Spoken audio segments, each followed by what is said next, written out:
Freddie of Gappas. We are so happy to bring to you this exciting news. We are coming out of the time of the dead and we are going into the time of life. It is our time of New Year, it's our celebration, it's our Abib, it's our Passover, and all these wonderful things that are coming to you and coming to us so that we can celebrate the greatness of the God of Abraham, the God of Isaac, and the God of Jacob. Why do we keep the month of Abib? The month of Abib is a very important time to an Israelite. It's a time of life. It is a time when the birds sing and the flowers bloom. It is also a time that the God of Israel, the God of Abraham, the God of Isaac, and the God of Jacob gave his children instructions.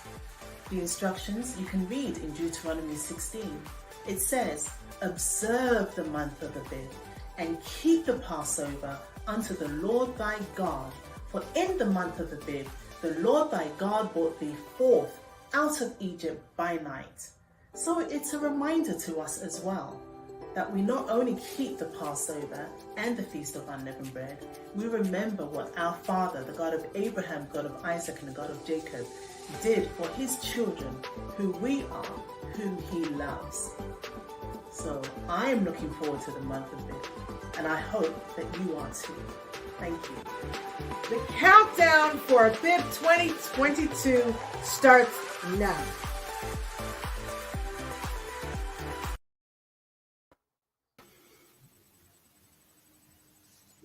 Welcome, welcome, welcome. Welcome everyone to the Israelite Nation Worldwide Ministries Saturday lesson. And we have a very special afternoon or very special session. We are going to be speaking about women in spirituality. And for those that have joined us in the past, you may have remembered that we had a few videos on this subject. Today, we are honored to have wonderful, wonderful leaders from around the world. So before we begin, I would like to introduce our panel. We have with us Elder Donna from the Atlanta branch. She's the leader and she also sits on the US Council. Wave, Elder Donna. Hi, everybody. Welcome. I'm excited for today's broadcast. Excited. Excellent. We have Minister Charmaine. She's also part of the UK Council and leader there as well. Please, Minister Charmaine, wave to everyone. Hey, guys. It's great to be here. And finally, we have our wonderful priest, Doreen, who sits on the Supreme Council in Canada. Good afternoon, everyone. Good afternoon. I'm excited for today's discussion. Excellent. And myself, for those of you who don't know me, I am Officer Charmaine. I am also part of the Supreme Council in Canada. So we are going to have a really fun and interactive session. And what does this mean? It means that you, our audience, will be sending your messages in the chat and we would respond to it. So we want to make it as fun and interactive as possible. So you commit to doing that and we commit to providing the information that we have. Okay. Before we go on, I want to first of all encourage you to, if you know that there is someone out there that wants to watch this as well, please send this video to them. Remember to subscribe. Remember to put the bell button on because we often have videos on a regular basis. Remember to put your comments and remember to like. Please, please, please. All of these really help us. So you can help us by doing these things for us. So let's get into this. This is going to be so much fun. Is everybody excited? Oh, for sure. Yes, ready to go. Okay, so marriage. Now, I have some definitions here. I want to go through them just to give us a general sense for what marriage is. Actually, what we're going to do, let's save this for a few more minutes. And if I can have our moderator put some questions onto the screen for us.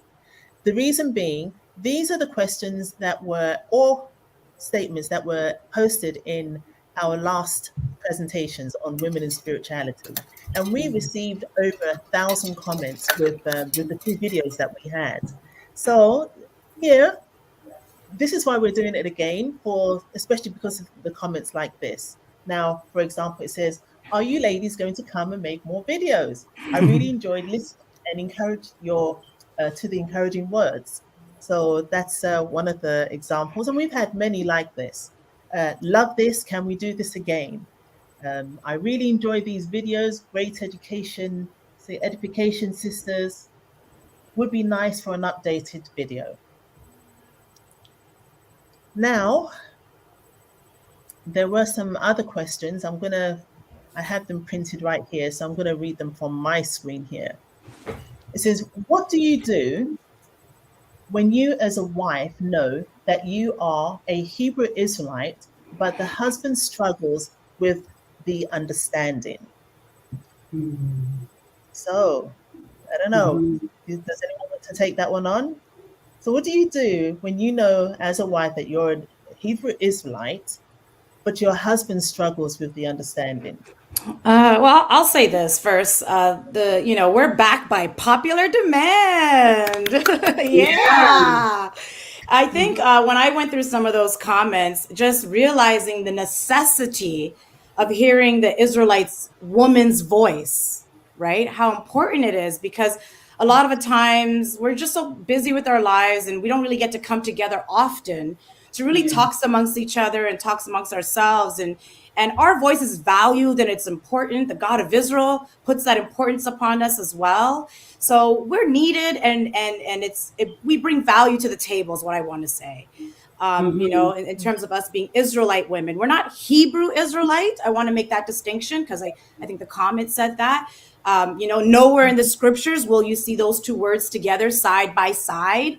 From Genesis to Revelations, you will not read Hebrew Israelite together, but you will read over thousands of times the Israelite or Israelites. So as an Israelite woman, if I had a husband struggling with the truth, I mean, yes, of course, I'm going to talk to him. I'm going to pray about it. But really, for me personally, I find living by example, right? Yeah. Living by example, my life, so he can see the works of my Father in me and everything I'm doing.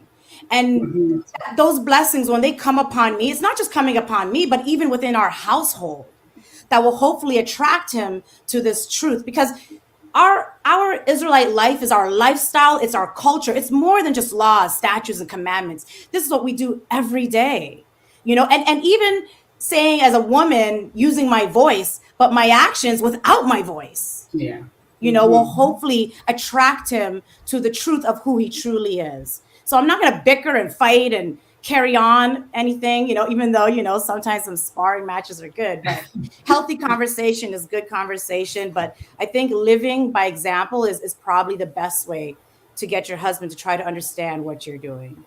Exactly. I agree with you. Yeah, absolutely. Living by example, and just staying focused on what, your knowledge, the knowledge that you're gaining in the doctrine, and just sharing that, with your family as much as you can, in the most, sensitive, considerate way. But I think there's nothing like, leading as example. And I think we're good because we live in a generation and time where, we can to some extent, do our own thing, in the sense of, look, if we was taking on a new hobby or a new sport, we'd be doing that. So just keep staying, loyal to our values, and not allowing the fact that your husband is not practicing or does not have the same beliefs distract you or take away you from doing what you need to do. Because as women, we are very, very influential. We know that. So it may take time, it may not happen overnight, but oftentimes they're watching closely, very quietly, and observing what we're doing. And, if they see that it's causing no harm and adding substance to the household, God's will be done, and hopefully he will come along and follow, so just have patience and just do what you need to do. Yeah, and I agree 1000% with what Priest Doreen and Minister Charmaine shared. And just to reiterate what Priest Doreen put forth, I think the critical point is not to be combative. Like 100% do not be combative. The old saying is you attract more bees with honey. That's the approach that you want to do. And as my beautiful sister said, just lead by example. That's the way to go with that. Yeah. Beautiful, beautiful. Thank you so much. Thank you. And I completely agree. You know, it is at the end of the day, it is leading by example. And you know, if you are doing what you are supposed to do, then other people will hopefully eventually fall into line. So I really do appreciate that. Before we continue with our questions, there was two that came up. The first one was, and I completely agree, and that is, I hope Christianity people are watching this and learn to see the real power of Israelite women in action, teaching the nation. Yes, amen to that. Yes. And you know, I want to shout out to the ladies who was on this platform in Women in Spirituality Part 2. Just shout out to, you know, Auntie Sophie and Elder Tammy, you know, because again, great women set this platform, and you know, there was a lot of, you know, when you're doing your next one. So just say shout out to you guys and thank you, because it's really gone a long way. You know, your representation has really gone a long way. So Absolutely, absolutely. And we also have another request here, and that is, can remarriage after divorce be added to this? Well, we'll put it down. We'll see how that fits in. It's a good one, though. Yeah, I think you have to understand marriage first. Right. Yeah. Hmm. Yeah. Yes. Okay, so let's go to another question. Okay. So it says here, what if I came into the truth? Now, this was a while ago, so perhaps things have progressed. We hope it's progressed for the better. But what if I came into the truth and my 12-year-old son is not circumcised? Can we not be in the truth until he is? I was thought that it wouldn't matter up to now. What do you think? That it wouldn't matter. I mean, Up to now, yes. Now I feel very bad. I mean, the minute you come into learning about, Just before, just to give a bit of background. Now she's responding to the comments that was actually made during the video. So we spoke about circumcision. okay. Right? So yes, and I'm assuming that from this question, we told everyone that, you know, you need to be circumcised. Little boys need to be circumcised, especially if they want to move forward in this truth. And this is what she's asking. She's got a 12-year-old son. What do you do? Thank you, Priest Doreen. Yeah, it's funny that her son is 12 years old, right?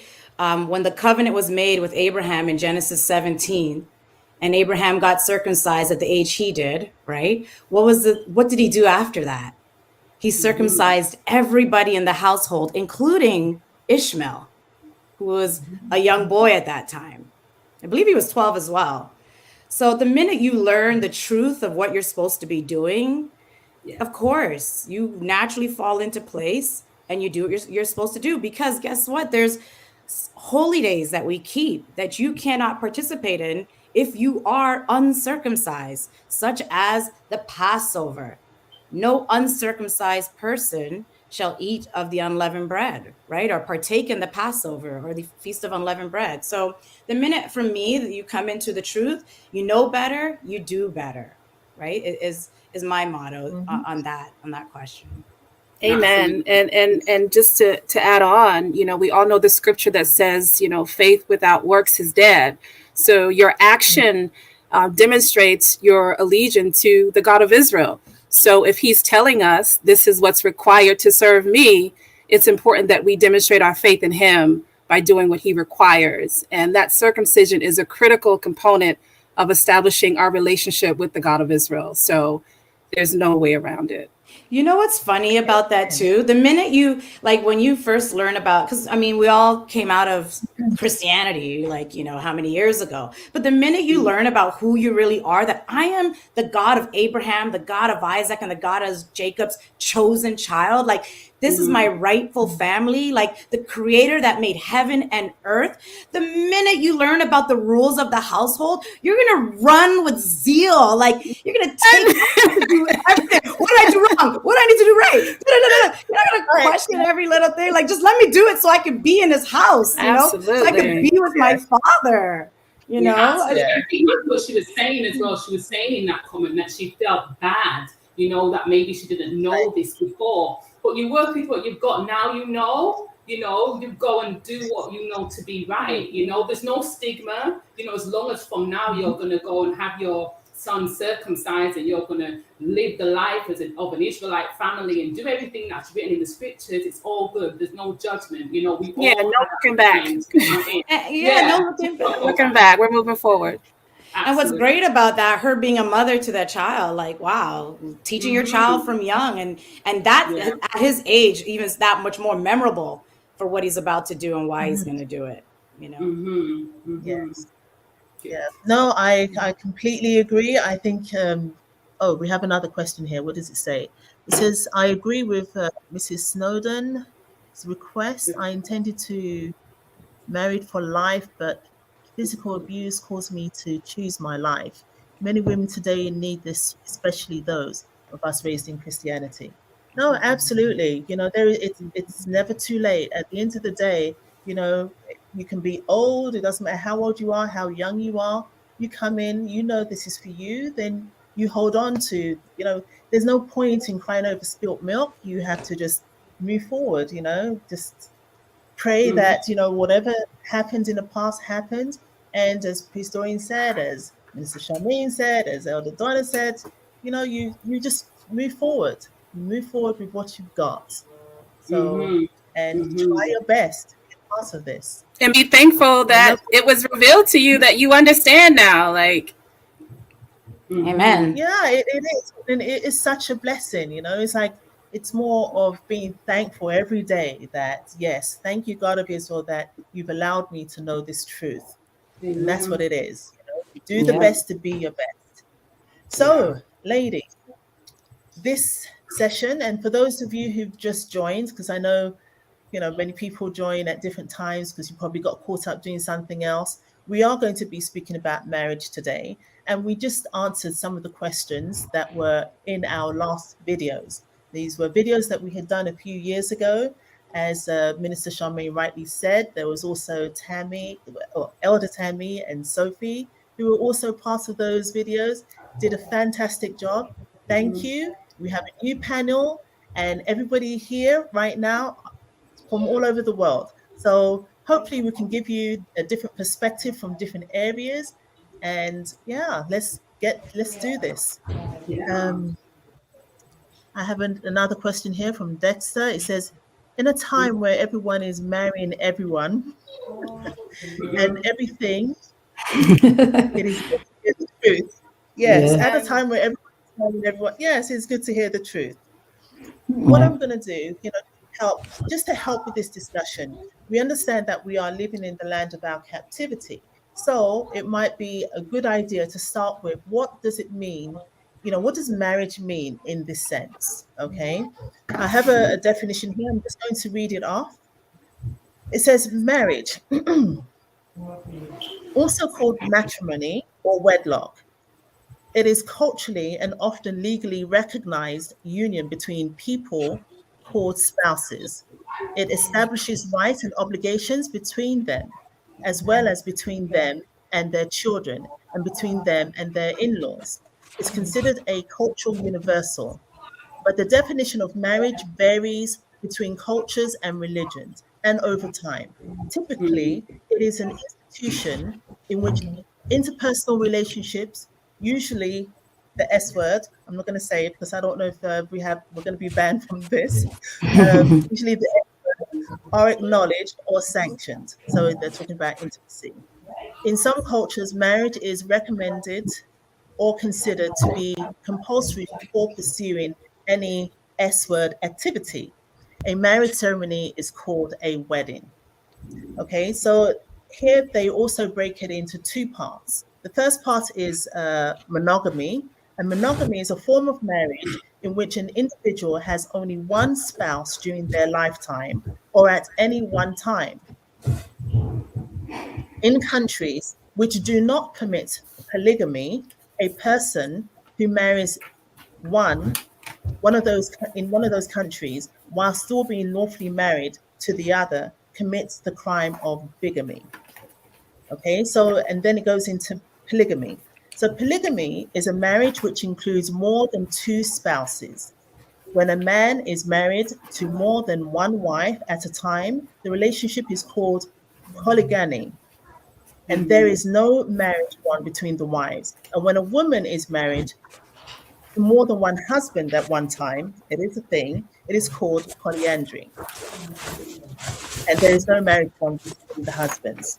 So this is just giving you a bit of background. This is what the universal, you'll find this on Wiki, you'll find it all over the internet. This is just a general idea. So one of the things that I appreciate from this is them pointing out that, you know, marriage varies between cultures and religions. Yeah. And, you know, according to our Bible, we look at marriage as a physical act, right? So, yeah, so marriage itself is more of a physical act as opposed to what you see in today's Western cultures, in Canada, in the US, in the UK, where people will go before a preacher man or what have you, who plays God, and he's the one that decides whether they are married or not. You know, they are repeating vows after him. So this is different to what, you know, we learn from the scriptures. So, okay. Yeah, I think, you know, as you said, yeah. There's a question here. Okay, yeah, the question is, do you have to be married legally for it to be viewed as a marriage? We'll get to this. We'll get to this, yes. It's a very good question. Yeah. Okay. Sorry, I mean. No, I mean, that's a good question. And there's a history behind all of that, you know, having, you know, legal marriage licenses in today's day. But, you know, prior, we know that didn't exist, especially not biblically.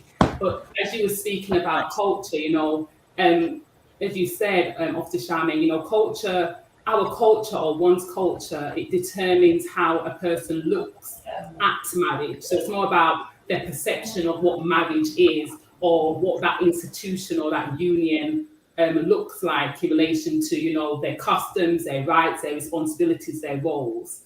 So it's more about, you know, what they perceive that to look like rather than what marriage actually is, which we will get into.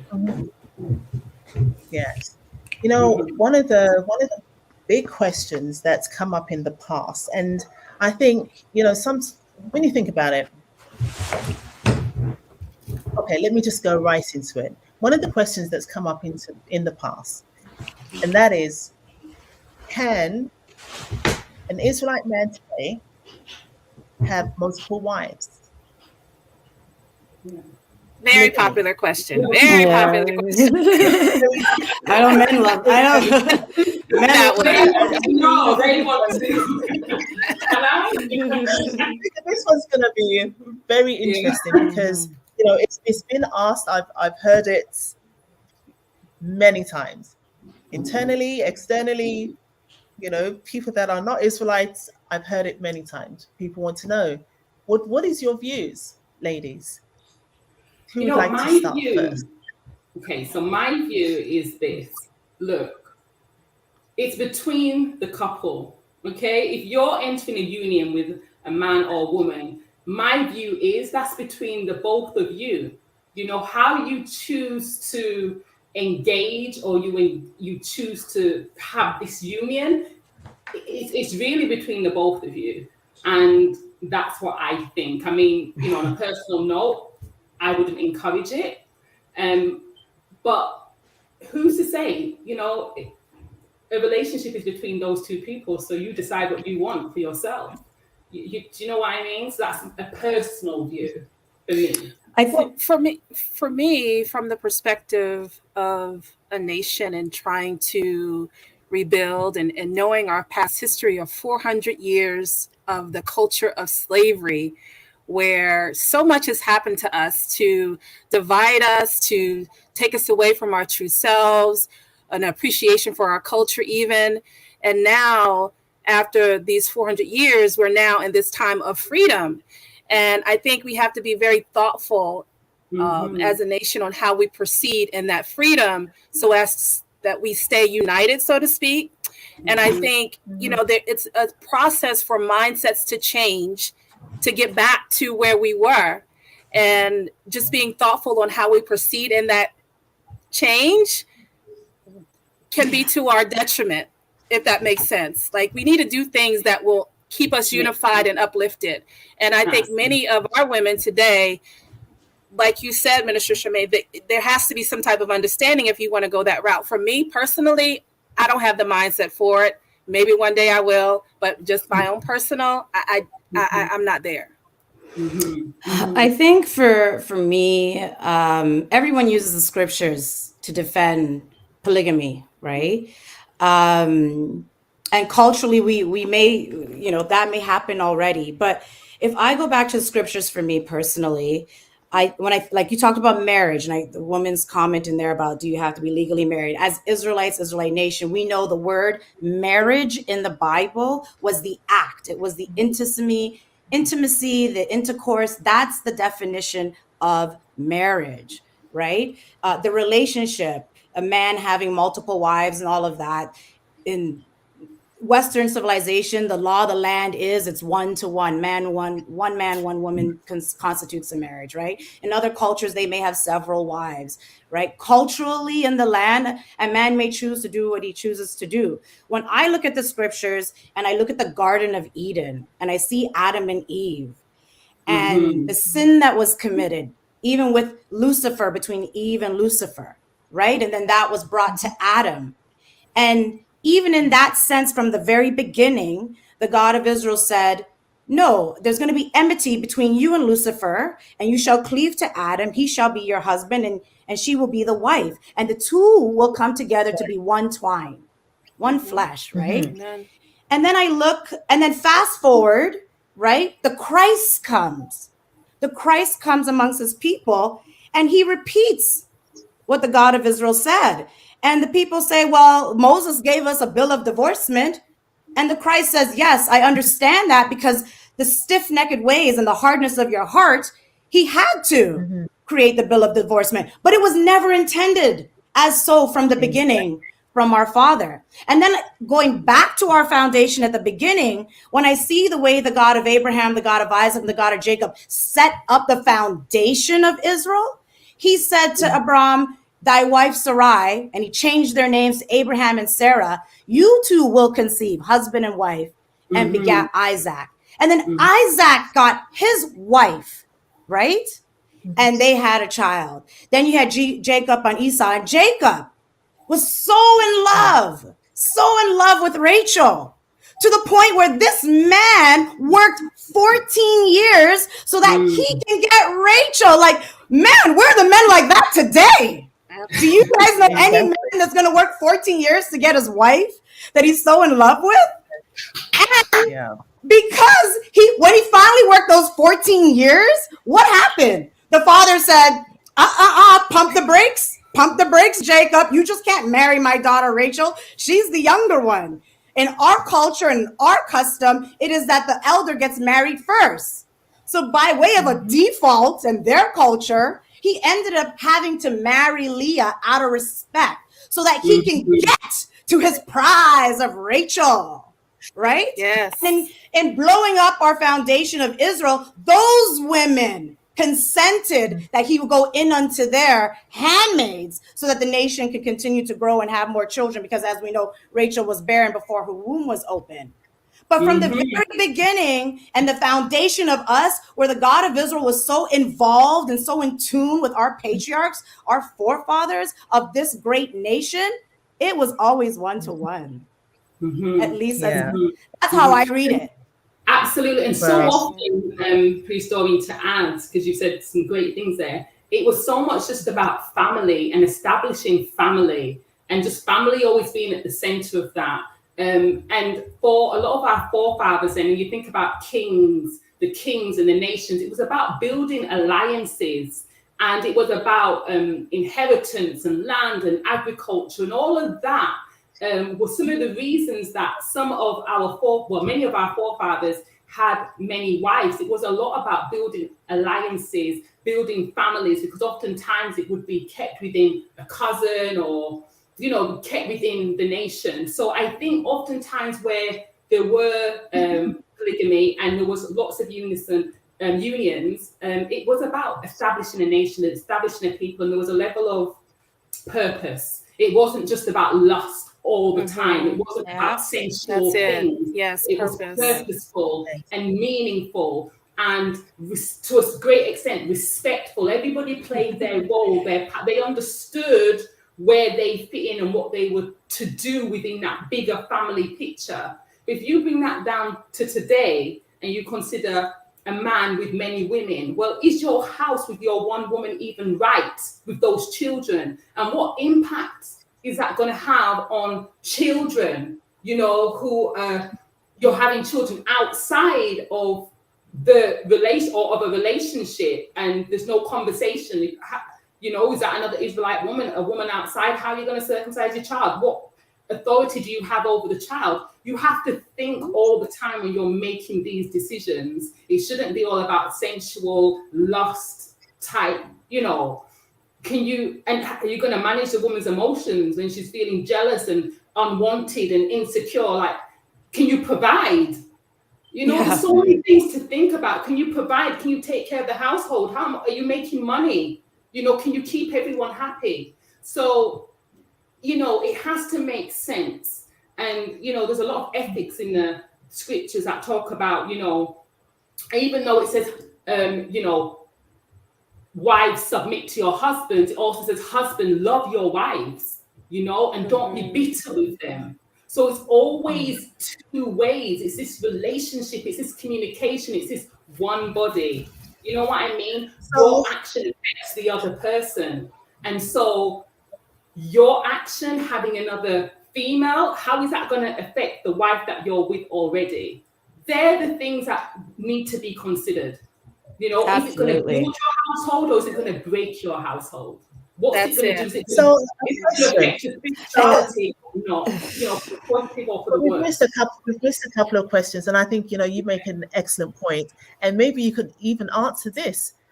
We have a question by Albert, and he says, or he asked, officer, minister, elder, and priest, positions you hold as spiritual Israelite women, how do you carry out your duties in regards to husbands who may or may not have positions? Good question. That's a very, very good question. Very good. Now, where do we want to begin? How are we going to break this down? I think firstly, Albert's question prefaces with how I would approach this, because when you say officer, minister, elder, and priest, these are all offices, right? And I think, there has to be an understanding and appreciation for these offices that our leaders hold in this nation.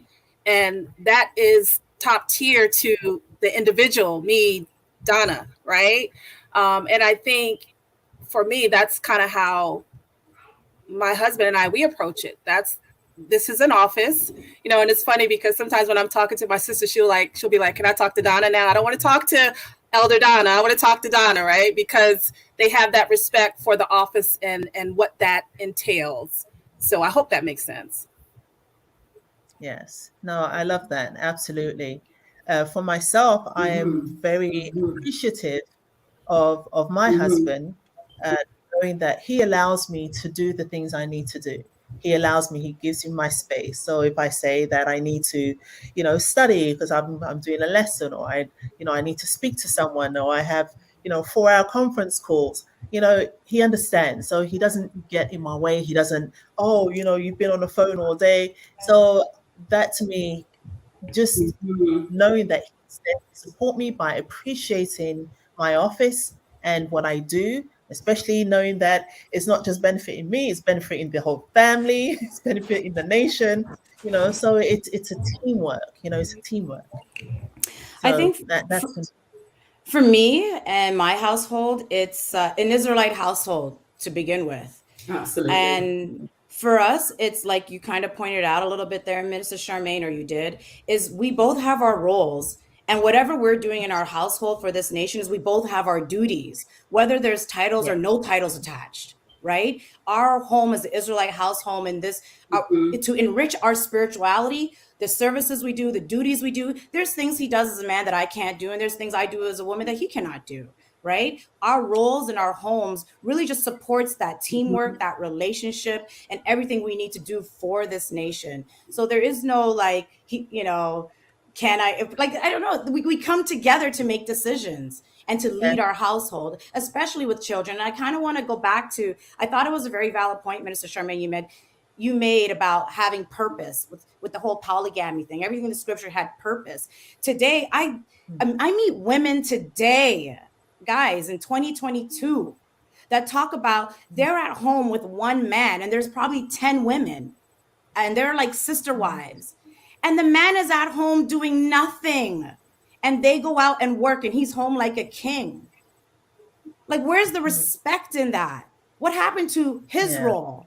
And when we talk about relationships and we know the woman is the first mother to the children and stuff, but I want to be very clear, like even the man's role as it relates to his children, because a lot of times, you speak to other men and they'll be like, oh, you deal with the children, it's just the women and the children. No. Remember, we carry your seed for 9 months, so we gain that bond and that attachment. But this is your seed, right? The world, like the Khazars, may look through the woman and their lineage to say who belongs to who. But we as Israelites and from our father tells us that Jacob begat this and he begat this son and he begat and begat and begat. We know as Israelites, the seed and the lineage is carried through the man, making that bond between the man and his children that much more so important. So when a man is just home, just playing king, like he really needs to focus on his children and understanding his role in the home and being able to provide and nurture his children. And I just wanted to bring that point out in terms of polygamy. It's a very good point. It's a very good point. And it actually goes to a question that's here right now. And it says, this is from, I hope I'm saying your name right. This is Kamisha Hope. It says, how does one encourage their husband in being the head and spiritually, how does one encourage their husband in being the head and spiritually leading? Yes. So how do you encourage your husband to be the head and spiritually lead your family? I think this goes back to what we were speaking about earlier with regards to setting the example again.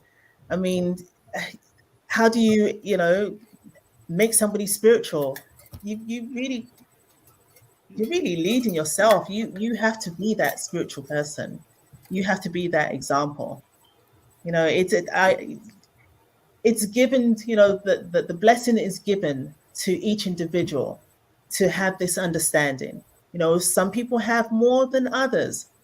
Some people may not attain, to a certain height than other people. But at the end of the day, it's about leading by example, and maybe even encouraging him to do those things. As Priest Doreen said, encouraging him, today is the Sabbath, maybe you want to bake some bread or whatever it is that you would like him to do, read a psalm at the dinner table. It's like, be the dad that does that, to read the Psalms, get the children together and read the Psalm. I think that's a beautiful way to start. And I think making it fun, like nothing has to be, like you said, combative. Like you said, come to the dinner table. Let's talk about this story that I just read, or what do you think about this? Or, if it happens to be a new moon, let's go make some bread together. Let's do things in the home that's conducive to us as Israelites that will hopefully allow him to see his place and the importance of what we're doing in our home as Israelites, And it takes time. It takes time. Yeah. Absolutely. Yeah, I was gonna say, I, it takes time. Don't rush the process. yeah. And you're encouraging, your husband because, again, for so many years we've done it the wrong way. It's going to take time to get back Yes. to the right way. So Absolutely. bit by bit. And Yeah, I make it think there was one fun. thing that Mhm. And one thing just that Priest making Doreen them. said earlier. One thing that Priest Doreen said earlier, and I think that's a really important point, and that is, there are certain things as a woman that you can't do, and likewise, there's a certain things, as a woman that you can't do that a man should do, and there's certain things that a man can't do as woman's Vice work. versa. Yeah. So, right. So even recognizing that, because we live in this day and age where everybody's supposed to be able to do everything. You're supposed to change a tire, fix a shelf, do everything. It's like if you have a man in the house, get him to do it. Allow him I'm to not do it. trying to change tires. Right, exactly. It's like, you know what? It just because you can do it doesn't mean that you have to. Allow him to do it. Allow him to assume that responsibility, and that is, even leading in prayer. You got your family together, let him lead in prayer, just so that he knows that he's leading spiritually. Mhm. He knows it helps. These just little things that help. You bring up an interesting point, Officer Jermaine, because I think there is often a Absolutely. narrative Guys, that Sorry. I was going to say there's often a narrative that we as quote unquote Black women, Israelite women, we have to be strong all the time. But sometimes we got to push back and let our femininity prevail, right? And let the man take the lead in certain things. So, don't always fall into that narrative of being strong. There was a time we had no choice, in times of our oppression, where the man was taken out of the household and the woman had to do everything. But if that's not the case now, let's lean into something different. That's right. All the atrocities we've been through, that forced us to become superwoman. Going back on the point of why the man and his seed is so important, we were forced to become a woman and man in the home because the man wasn't there.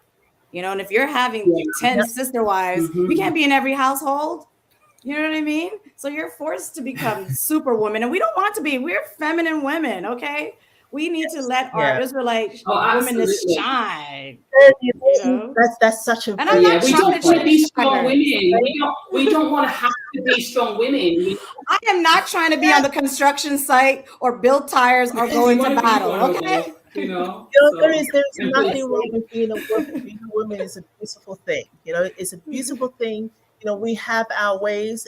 It's beautiful. As someone said, femininity. It's There's fine. power in it's that. fine to be a female. There is. You don't have to, be the man, wear the pants just to show that you have the power. You can find power in who you are as a woman. You don't need to go there. And there was a story. I wanted to just have a quick look at this story, but before that, I'm going to go to this question. It says, as women, we want men who are strong spiritual leaders. How do I transition from being the head and transferring that touch to him? Yeah, to him leading. Oh my goodness. I'm going to say, go ahead. Go ahead. I want to say, if it's naturally in you, like you can't force someone to get that zeal. You just can't. If it's naturally in you to have this fire and this zeal, all you can do is, like we said before, is encourage, create moments of fun and excitement so that hopefully that zeal he can latch onto that, right? But you can't force someone to just be in that position or naturally take up the torch. They should know. They should understand who they are as an Israelite man and what it means to be an Israelite man in their home. And if they don't know, they can learn, they can read, they reach out to us and just really learn as we're coming back from the slavery and all these mental conditionings that we've had and atrocities and abuse that we've experienced, to learn what it even means to be a man, an Israelite man at that. But as a woman, you can't just force. The God of Israel doesn't want it to be mechanical, right? It's this natural zeal. So continue to be that fire that hopefully he can latch onto that fire and catch and understand even his role so that naturally, hopefully, organically, he can one day fall into that place. Absolutely. And Yeah. Priest Doreen, one of the things that our elder always teaches us is that we have to love ourselves first. Amen. And part of loving yourself is ensuring your soul is right, so you can't compromise your spirituality and your growth because your husband is not quite there yet. You trudge forward and maybe he will follow and then one day come in and take the lead, but don't compromise yourself because he's not there yet. And another tip is maybe, if he has a talent, maybe that could be a way into encouraging his participation in leading in a certain way, whether he could write songs or sing or carpentry, look for a talent that could help him kind of engage better. Yeah, lean on his strengths. Yes. No, absolutely. I think that those are really excellent points. Great questions, by the way. Great questions and great comments. I'm loving sorry, that. guys. I have a little bit of a call reception. I just want to thank everyone, first of all, just, for sending in those questions. We've missed a couple, but please keep sending them. They're really helping to, further this discussion. There is so much that we can touch on, but, your participation helps us a lot. And also remember to like and to share, to comment, to subscribe. I saw a little notice that just went up there, so please remember to do that. So ladies, what do you think? What do you think about the story of Hannah? This, to me, first of all, I'm going to give my perspective. Hannah, I want to, you know what? Okay, so we have a situation here. I'm going to read it. This is in 1 Samuel chapter 1. Now there was a certain man of Rathnapoz, of Mount Ephraim, and his name was Elkanah, the son of Jehoram, and the son of Elu, the son of Tohu, and the son of Zaphu, and an Ephraimite. And he had 2 wives. The name of one was Hannah, and the name of the other was Peninnah. And Peninnah had children, but Hannah had no children. And the reason I want to read this, because it goes to the whole polygamy thing, okay? And there are so many things that I noticed when I read this story that I wanted to actually bring out. Okay. And he had 2 wives. The name of one was, okay, I read that. Number 3.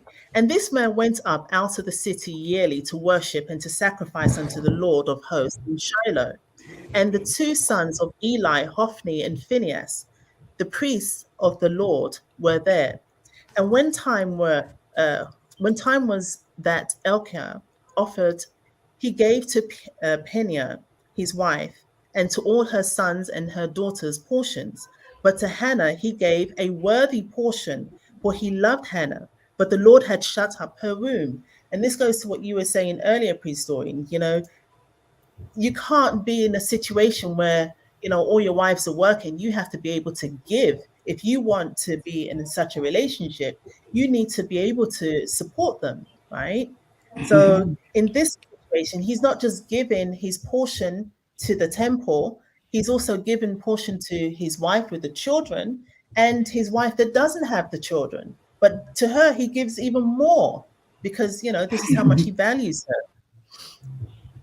But unto Hannah he gave a worthy portion, for he loved Hannah, but the Lord had shut up her womb, so she was barren.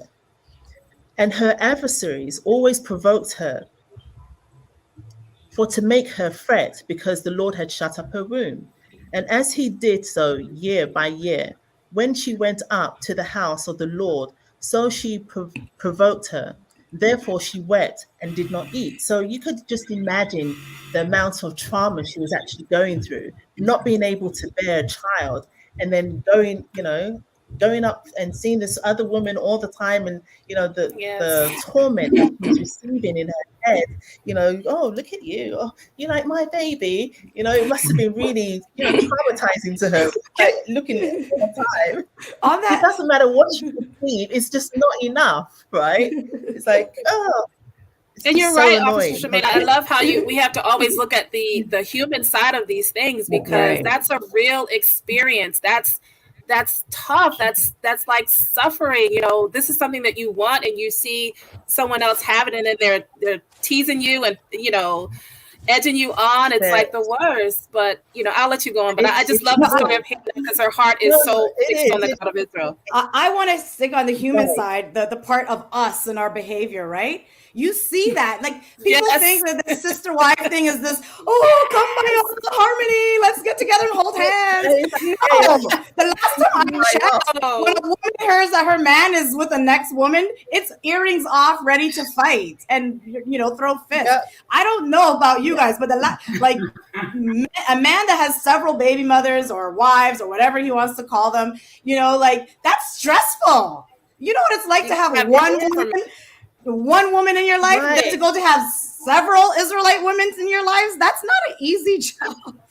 No, it's not. Oh, and us women are going to get together and be kumbaya. I don't know any. I've never met a woman.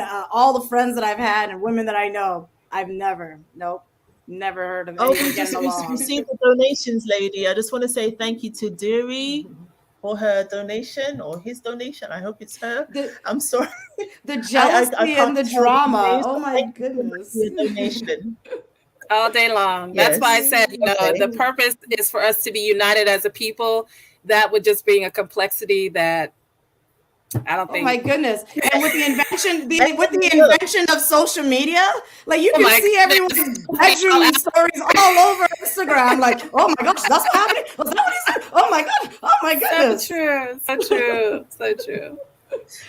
So let me just what the God of Israel said from the very beginning: the two shall come together and be one twine. And the Christ comes years later and repeats the same thing. Yep. Okay, so I'm going to continue, and it says, I'm on the chapter 8, verse 8. Then said Elkanah, her husband, to her, Hannah, why weepest thou? And why eatest thou not? So she's not eating and she's crying. She's like completely distressed. And why is thy heart grieved? And listen, this is the part that gets to me. It says, am I not better to thee than 10 sons? So this is how well he's treating her.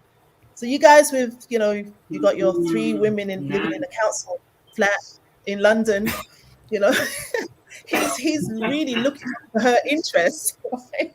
No, I actually saw a documentary and it showed that there was this guy, he had 3 women living in a council flat, right? 3 women living in a council flat. That means they're collecting handouts. They're collecting government handouts. How do you do that? Oh, wow. But this gentleman here, he is looking after his wife that's not even able to bear. And he's grieved as well. He can't stand to see her, so sad. And he's saying to her, am I not better to you than 10 sons? I'm giving you the equivalent of 10 sons. I love you that much. This is, he's going to be able to provide. The love, the respect, the providing. Oftentimes when you hear this subject about polygamy, people bring up Solomon, King Solomon. Yeah, he's a king for crying out loud. Right. They were taken care of. They were living in a palace. Down to his servants wore the best apparel. They are, and even on that point about Solomon, I want to bring this up. When you go back to read Deuteronomy and Deuteronomy chapter 17, I believe, when you go back to read in all of our laws, our do's and our don'ts, the God of Israel says, Moses, tell the people that when they go into the land to possess it and they set a king over them, right? Tell the king not to multiply his horses. Tell the king not to multiply silver and gold. And tell the king not to multiply his wives, for they will turn him away from me. Yes. This is a big issue. Just recently, I was reading, it was a research paper, and I found it really quite interesting. And I want to just mention this before we go for a quick break. But what it basically says that there's a high rate of divorce. I had some statistics, but I'm not going to show them right now. But they said that there's a high rate of divorce. And one of the reasons of that is because there's a lot of people from different cultures getting together. And what that does, it means that a person is no longer accountable to the things that they are supposed to be accountable to. Oh, here is some of the statistics here. So basically what it's suggesting is that when you're marrying into another culture, for example, that man, he no longer has to, you know, or even dating another woman outside his culture. He doesn't have to live up to those principles. You know, he's not accountable, responsible for those principles. And likewise, she's not. So she can't expect him to do the things that he is supposed to do for her had he been in her culture. So when you're looking at the God of Israel and he says, no, you know, you stick to your own people, you know, you don't go out to other people, you know, other cultures, you don't, King Solomon with all the different women, what happens, he is no longer being accountable to what he is supposed to be doing. Instead, he is following that of the woman, the women with the strange gods, Strange women. building temples for them, you know, helping them out. You imagine how much he's grieving the God of Israel when he sees this. You know, this guy, he's giving his strength and his energy to Dagon and to Baal or whoever it is. Why? That's really, it's sad. It's very sad. But you see why. But you also look and see that in society today, you see the same things happening. Now you have your children, your people, they go out, they find their spouses outside or their partners outside. What happens? They start to compromise. And this is what, Elder Donna was saying earlier. You don't compromise, you do not lose your spiritual integrity for someone else. Yeah. So right. Yeah. And it also, on the other side of that, it shows, again, as we preface, the power of a woman, to lead you astray. So, we have to be careful, for our men and, interacting with strange women, because it happened to Solomon. It could happen to you. So. And can I add? Yeah. So Thank you. I just want to thank someone for their donation. Thank you, Dealey Hines. Thank you for your donation, your support. Thank you. Okay. Yeah, thank you. Sorry. No, I was just going to say, even with Solomon, right? They talk about him having 700 wives. Like, this is a king. Right? He didn't sleep with all 700 wives. Yes. Okay? Yes. Let's be clear. Yes. And there's another donation of 20. Thank you.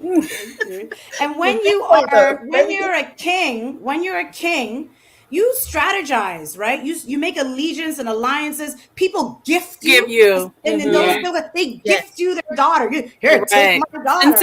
Yes. And to some parents, go live in the palace and be in the palace with the king. You know what I mean? Like there's strategy, there's calculating, there's things that are happening in the culture and in the land. It wasn't just every day he went out and saw somebody, you'll be my wife, you'll be my wife. No, it didn't. It's not like that in our culture at all. It wasn't. Yeah, exactly. And you imagine, you imagine they'll probably see him like once a year, and he'll be like passing by and be like, "Oh, there's my husband." Yeah.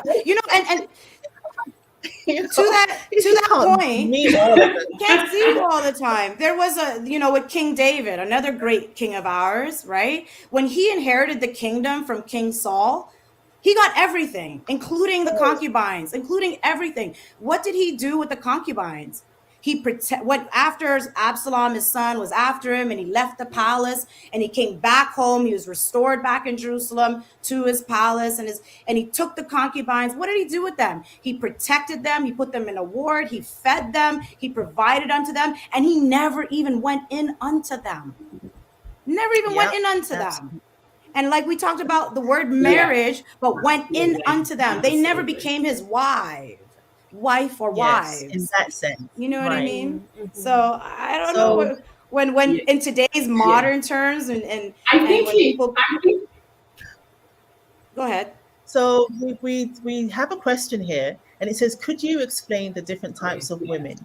But before we do, we're going to have a short break, and then we're going to come back, and then we'll explain. Okay? Peace, everybody. I would like to give a quick speech about why I love Purim. First of all, I love Purim because I get to spend time with my family and it's really nice. But it's actually not all about the presents.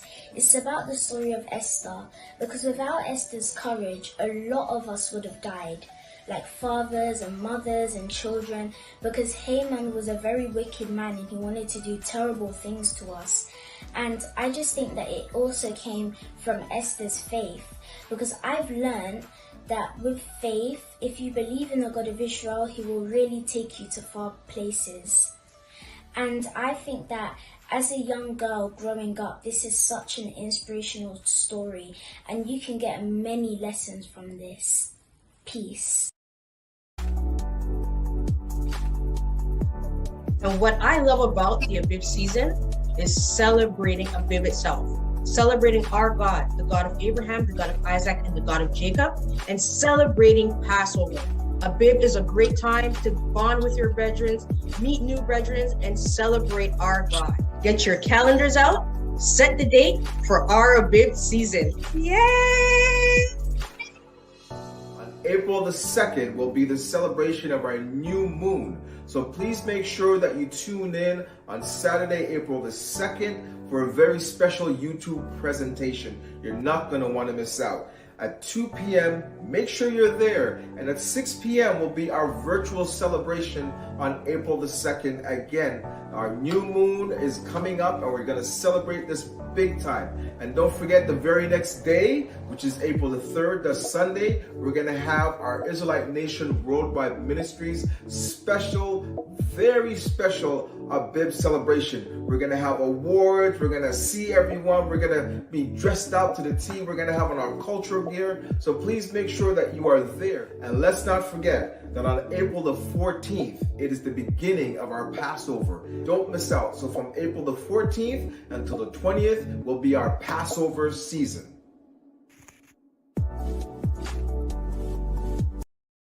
I will extol thee, O Lord, for thou hast lifted me up, and hast not made my foes to rejoice over me. O Lord my God, I cried unto thee, and thou hast healed me. O Lord, thou hast brought up my soul from the grave, that I should not go down to the pit. Sing unto the Lord, all ye saints of his, and give thanks at the remembrance of his holiness. For his anger endureth but a moment, in his favor is life. Weeping may endure for a night, but joy cometh in the morning. And in my prosperity, I said, I shall never be moved. Lord, by thy favor, thou hast made my mountain to stand strong. Thou did hide thy face, and I was troubled. I cried to thee, O Lord, and unto the Lord I made supplication. What profit is there in my blood when I go down to the pit? Shall the dust praise thee? Shall it declare thy truth? Hear, O Lord, and have mercy upon me. Lord, be thou my helper. Thou hast turned my mourning into dancing. Thou hast put off my sackcloth and girded me with gladness, to the end that my glory may sing praises to thee and not be silent. O Lord my God, I will give thanks unto thee forever. Thank you. I thank you for seeing me, choosing me, loving me unconditionally, the imperfect me. With all these flaws, you saw something within me: worthiness, usefulness, strength. Even when I'm down on myself, you still lifted up my head and reminded me who I am. Yes, I can be stubborn, but you understand and still have patience to allow me to act up, knowing that I'll stop. You've watched me grow over the years and have seen my pain, anger, poor judgments, yet still find me suitable to be a part of your family. So I thank you. Thank you for allowing me to be me, fine-tuning me along the way to allow a better version of myself. Yes, with all these flaws, you still see and have purpose for me. As a rock found in the wilderness, you carried me in your pocket like a rare jewel, taking and looking at it with hopeful eyes of what it will become. Thank you. Thank you, God of Israel, for choosing me, your rare jewel. How sweet it is to be a child of the Most High God, the creator of all heaven and earth, the waymaker, problem solver, shield and sword.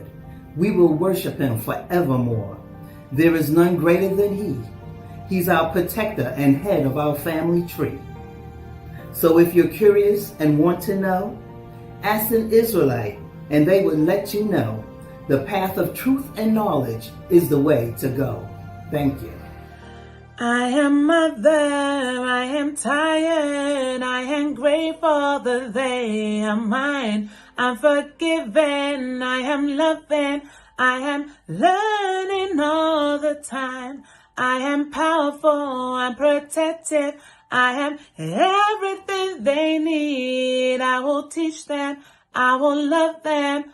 All this life was meant for me.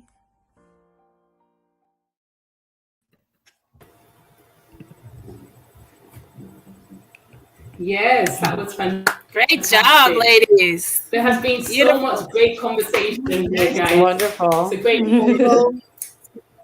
Yeah, so welcome back to the Israelite Nation Worldwide Ministries. And just for those of you who have joined recently, we are talking about marriage. And this is part of the Women in Spirituality series. So there was a question that was asked, and we're going to ask Minister Charmaine to begin answering those questions. And that is, can you explain the 5 types of women?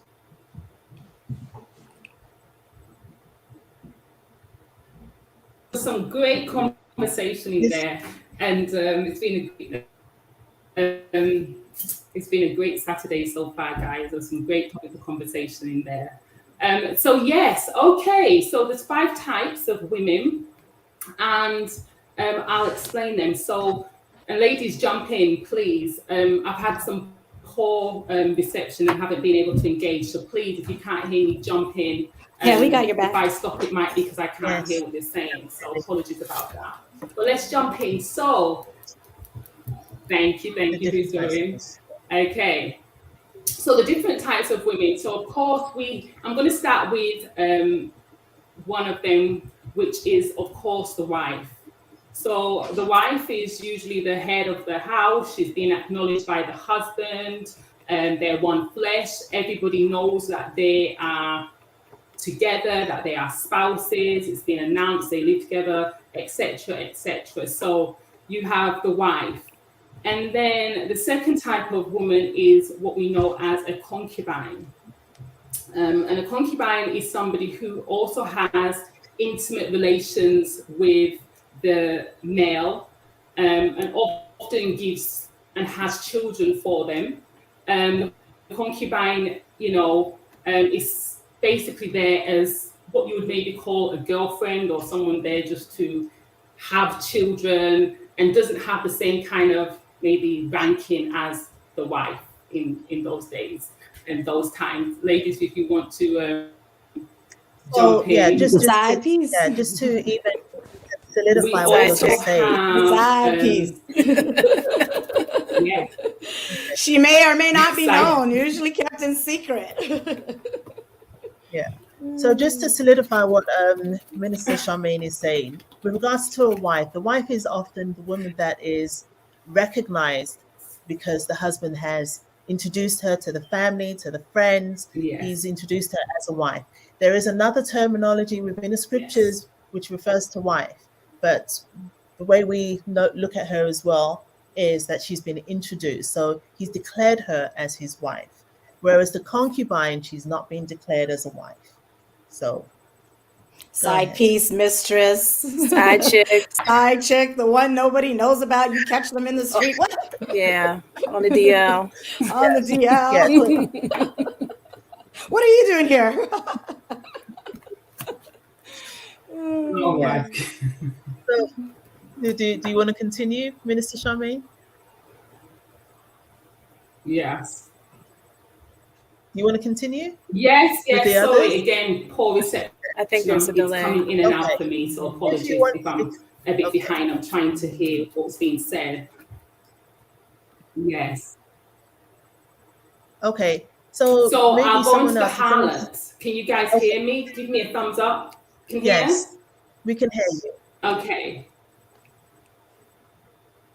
Yeah. So are you going to speak on the next one, Yeah. If someone Minister else can Charmaine? just take, because I can't hear. Okay, Thank you. okay. Does anyone else want to take that one on? Yes. If you take over Officer Charmaine, because I cannot hear properly. Sorry, I can't hear properly. Oh, okay. So That's fine. we talked about the wife. She's announced. Everybody wife. knows. We talked about the concubine. She's kind of the side chick. You know, no announcement of being a wife. She's there to for an intimate purpose. And then we have the harlot. And again, these terms are all biblical. So we have the harlot, who is a woman that is doing intimate acts for a cost, a price. In modern age terms, it would be a prostitute. And then you have a whore who is doing intimate acts at no charge. And then we have in high esteem our virgin, which we want all our young Israelite women to be, who is untouched and no intimacy, no husband. Yeah. So those are the five women, five different types of women. And I would just add to that, for any of you that want to know more about that and read scriptures pertaining to that, there is the book, The Forgotten Israelites. You can see it behind me here a little bit. I don't know if you can. I'll have to turn it. But The Forgotten Israelites, where Elder Shadrach really breaks down the five women and goes into detail with supporting scriptures about those five women. So I highly encourage everyone to purchase The Forgotten Israelites. It's the red and white book behind me. It's the other way. I think a wealth of information and really good to have in your home. Absolutely. And there you have it. Just want to say thank you to JM for your donation. Much appreciated. And Hilaire as well. Oh my goodness. Thank you. Really appreciate it. Thank you so much. Thank you. Like he says, big up for the beautiful Israelite women, officers, elders, and priests. You are simply marvelous. Thank you so much for your support. Yes. Okay. So, should we continue our story, or do you have anything else to add to what's just been said with regards to the different types of women? Or should we continue our story? Back to Hannah? We're going back to Hannah? Yes, we're going back to Hannah. Yes. You know, the reason why I like this story is because it flushes out so many different aspects and things that we haven't spoken about much today, but have spoken about in the past. And I think it's a good one to have. And I know Pristorian likes this one. Yeah, okay.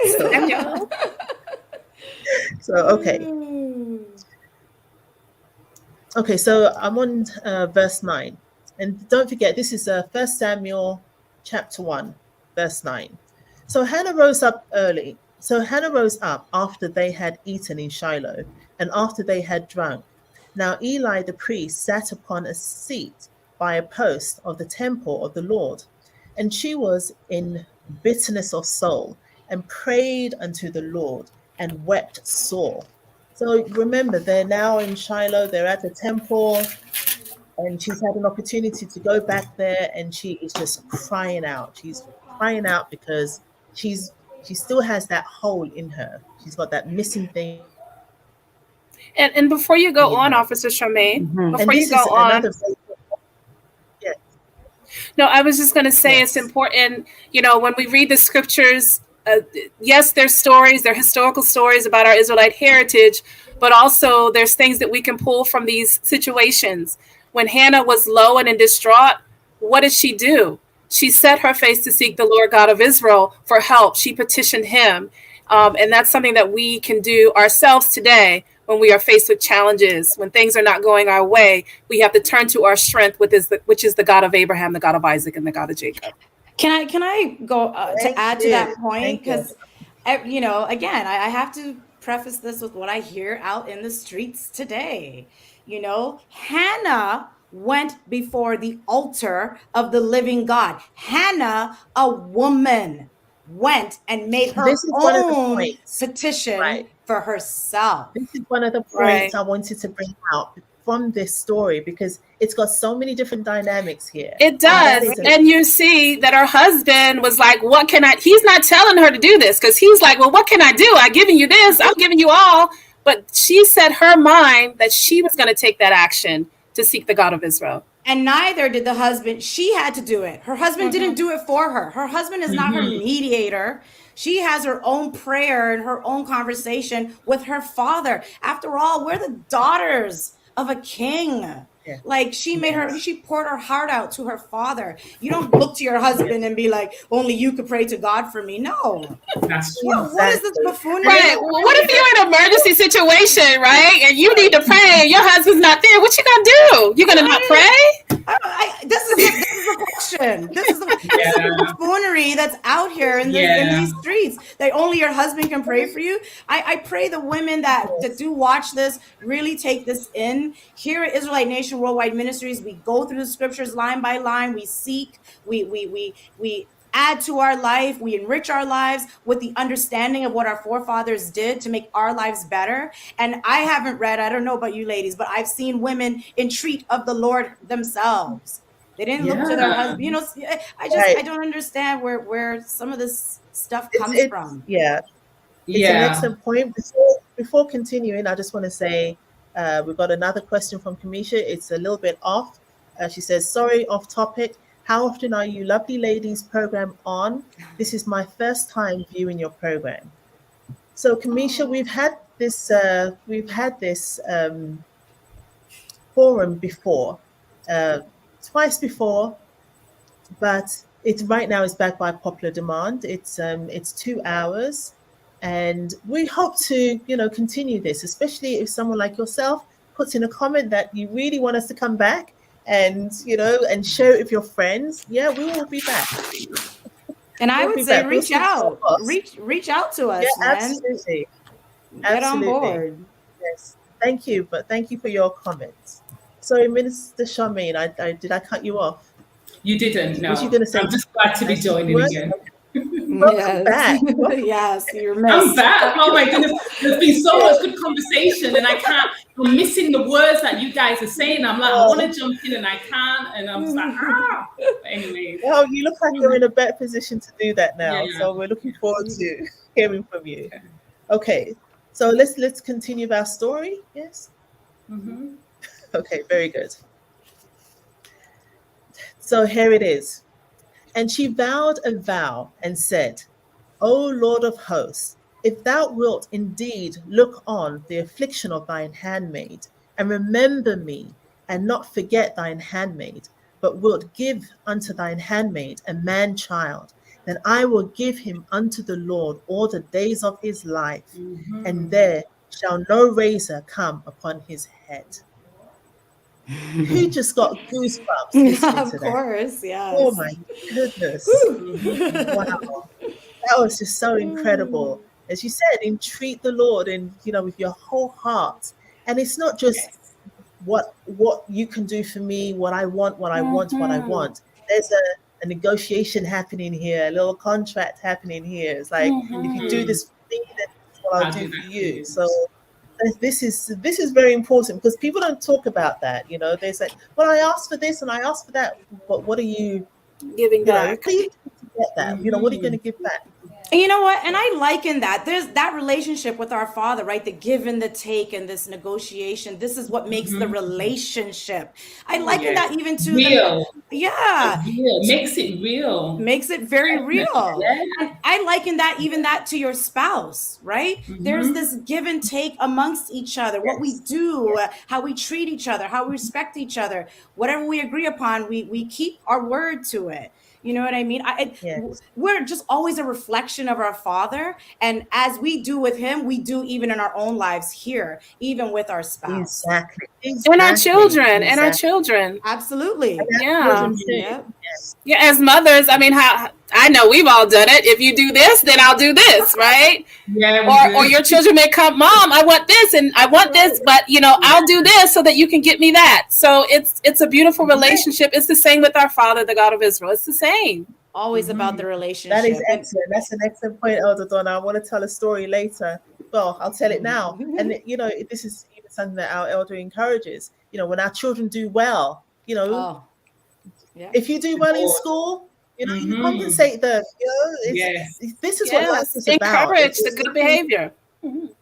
Exactly. Yeah, and I want to say it's about the relationship, the appreciation, right? In those polygamy, we don't condone for someone to be in a home, an abusive environment, and this and that for the sake of being an Israelite. You have to love yourself first. You are the most important person in your life.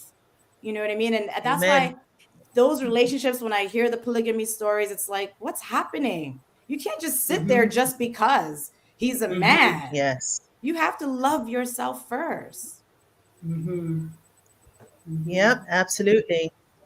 So let's continue. Is it agreed? This would be a fantastic forum to have regularly. Yep. This is from Mo Gamer. Yes. Okay, let's continue. And it came to pass, as she continued praying before the Lord, that Eli marked her mouth. So he's watching her. Eli is like he's the head of the priest at the temple, and he's watching her. Now Hannah, and he's not watching her to say, "Oh, why are you here? You're a woman. You shouldn't be here." No, this is what he says to her. Now Hannah, she spake in her heart; only her lips moved, but her voice was not heard. Therefore Eli thought she had been drunken. And Eli said unto her, how long wilt thou be drunken? Put away thy wine from thee. So he's not kicking her out the church. He's not saying, oh, you shouldn't be here. Your husband should be here instead.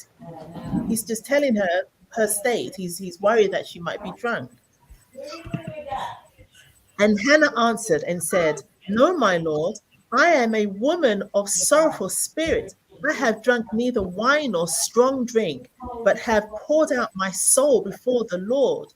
So she's telling him exactly what's going on with her. She's I'm not drinking. I'm grieved. I'm so distressed. And then it says here, count not thine handmaid for a daughter of Belial, for out of the abundance of my complaint and grief have I spoken hitherto. Then Eli answered and said, go in peace, and the Lord God of Israel grant thee thy petition that thou hast asked of him.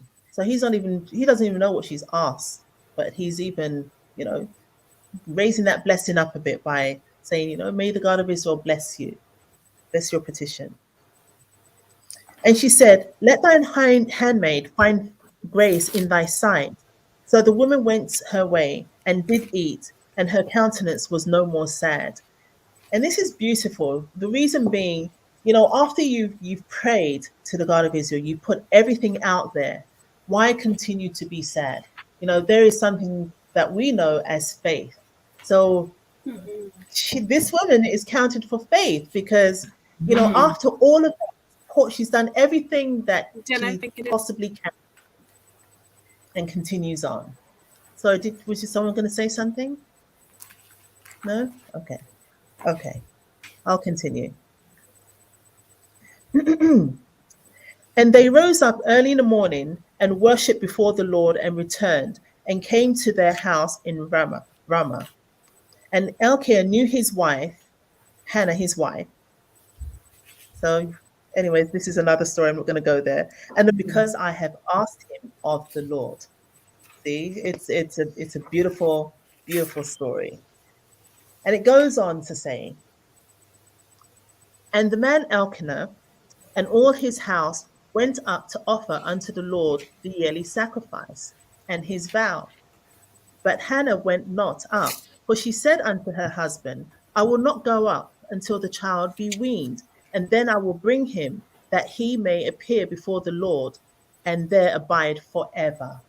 So she's telling her husband, you know what, I'm not going to go this time. You guys go. I'm going to stay. Once the child's weaned, then I'll take him up, and then he will stay there forever. And Elkanah her husband said unto her, do what seemeth thee good. Tarry until thou have weaned him. Only the Lord establish his word. So the woman abide and gave her son suck until she weaned him. So again, there's a. So go ahead, please. No, I was going to say again, her husband is following how she wants this to play out. He's not telling her no. He's supporting her because he knows her journey, what she's been through. And now, he's honoring that because she did everything right. Her heart is set right. She's humble. She's sought the God of Israel. He's blessed her. And, a natural woman would want to keep her baby for a little bit before turning it over. So again, the human side is there. Yes. Especially the husband piece, going back to him being the child being the seed of the husband, right? The fact that he didn't interfere because of that Israelite household and understanding the importance of a vow and keeping your word and letting your yeas be your yeas and your nays be your nays, understood the importance of, okay, you made that vow. I'm not going to get in the way of that. And I'm going to let you honor together. We honor this vow and do what you need to do with Samuel. In today's modern day, I don't know if a husband is going to be like, you did what? With who? Yes, yeah. And it goes to show that he actually trusts her decision. He trusts her decision. She's teaching her child. She's doing whatever she can within that time before handing him over. But it's a partnership. It's a partnership. It's not a hierarchy thing. It's a partnership. So they are working together to come to the best solution. Remarriage after divorce. Can you please address this? Yes, we certainly will. Yes. What is it? Remarriage after? Yeah. Can we do it? It's possible. Yes. What's the question? It can be done. That's what I want to know. When it says, can you please address this? What exactly do you want to be addressed on remarriage after divorce? We know in Deuteronomy 24. Yeah, in Deuteronomy 24, it says if the man doesn't find favor in a woman, then he writes a bill of divorcement and she departs from his house and then she goes and becomes another man's wife, right? However, if she was to divorce that man or leave that man, she couldn't go back to her initial husband, her first husband. That is considered abomination, right? And then we also read later with Paul in Corinthians chapter 7. Paul talks about having your own man, one man to one woman, right? For this unison. And he talks about like loving each other and you guys belong to each other, your souls and your flesh and your spirit, you guys belong to each other, right? But if you become a widow or anything like that and you need to remarry, like don't allow yourself to burn. If you can't, live in a certain kind of way, or you are divorced and you can't reconcile with your husband, don't allow yourself to burn. Do what you need to do to take care of yourself, that flesh. Yeah, do what you can to make it work. Do everything you can to make it work. Make sure you've done as much as you can. But if it cannot work, we have to do what we have to do. We don't encourage, but, you're not going to stay in an abusive situation where you're being beaten every single day. You're going to have to take yourself and your children out of the situation. And I think for me, the reason it's written, the God of Israel is like, there was no real such thing as divorce, is because family is family. And if you think about how often families separate, but yet couples still have to talk, you still have to raise those children, you still have to co-parent, they're still in your life, there's still some kind of, oftentimes there has to be some kind of communication and some kind of extended family, because those children, those babies. So when you think about divorce, it's like there's still going to be interaction for the children, So I guess the God of Israel is saying, number one, it's a spiritual act, those children, that togetherness. but there is still somewhat, you share children, so you're going to do everything you can to try and make that marriage work. But if you cannot, because you cannot always make every marriage work, then there is the bill of divorcement, and there's things that come with that, but it is what it is. You raise a valid point, and I totally agree with you, Minister Charmaine. You raise a valid point, and I was listening as you were speaking, was the fact that the extended family, right? Yeah. When two people come together, become one twine, the act happens. And we read in the story of Abraham when he goes to get a wife for Isaac because he was grieving and mourning for his mom, Sarah, who passed, right? He sent a servant out to the family, and they arranged for this union to come together, for two families to come together. It's not just one man, and like in America, like in modern day society, you two are together now, you guys do your thing. Everything is on you. No, not in the Israelite culture. It's always been in the scripture. That's why it says begat.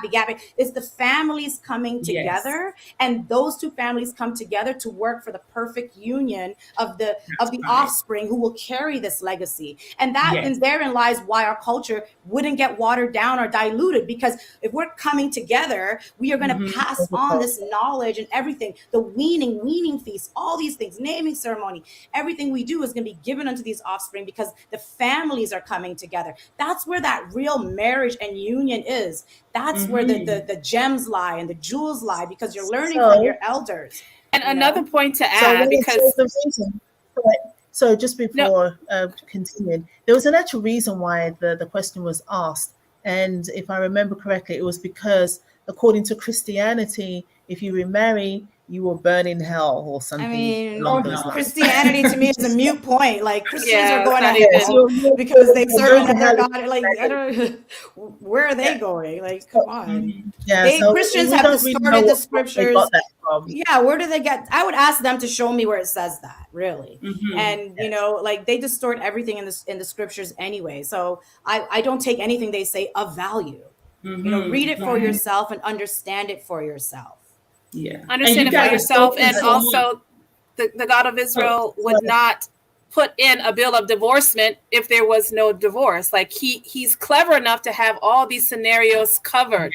And we have to lean on to what our God says, not what man says or philosophy like Christianity. Look to the scriptures and see what the truth is and fall in line. One real quick thing back to what Priest Irene, she made great points about the families coming together. And the beautiful thing about this culture is when we talk about the statistics of divorce in this world, it's high, 50% of marriages end in divorce. But when you come into your culture, you have those families come together. When a couple come together, unite in marriage, there's an accountability factor there that will make it less likely that marriage will end, because they have two families and they have a nation that they're accountable for in this marriage and the children. So it's just really beautifully laid out. Going back to the whole statistics that was posted earlier, it actually shows this. And like I said, the research actually shows the reason why a lot of these divorces are happening is because it's two different cultures. So there's a lack of understanding between them, right? And as I said before, accountability, as you just mentioned, it's all about accountability and responsibility. And if you don't know the culture, then you're not going to live up to it and you're not going to carry it on. In addition to that, you can turn away from that culture and then everything is lost. And this is what we've seen time and time again. So we have those, let me see the stats here. Can I say, I think someone just mentioned 50%. I want to say also too, like, you can't take the Christian mentality or whatever they're doing and place it in our Israelite culture and what we do. It will never work. It will never work. As far as what you're saying about culture, what does that mean? That means we can't marry, because the question is going to come after you make that point. We can't marry outside of our race and these things and other people and other backgrounds. That's not what we're saying. We're saying is, even if you marry someone from another culture and they come into, like Ruth with Boaz, right? You come into this culture, you will learn the ways of Israel, and being an Israelite and adhere to the laws, the statutes, the commandments, walk the way an Israelite walks, serve the same God that your your spouse serves, so that you can have a cohesive and holistic household when it comes to being together and raising your child and children. Amen to that. Absolutely. Absolutely. Did you have a appointment, Minister Charmaine? No. No? Okay. Okay. Yeah. No, those are excellent points. And this is exactly what it is. And you're right. Christianity has no basis here. It's not in a book. I don't know. They read everything and it's everything they tell you is lies. and that's proven, because there's so many things that they've said and you can't find it. And I think another beautiful point is even when Jesus the Christ, he went and he saw the young woman by the well, I believe it was. And, he asked her, what did he say to her? How many husbands, how many husbands? Yeah. And the woman says, I have no husband.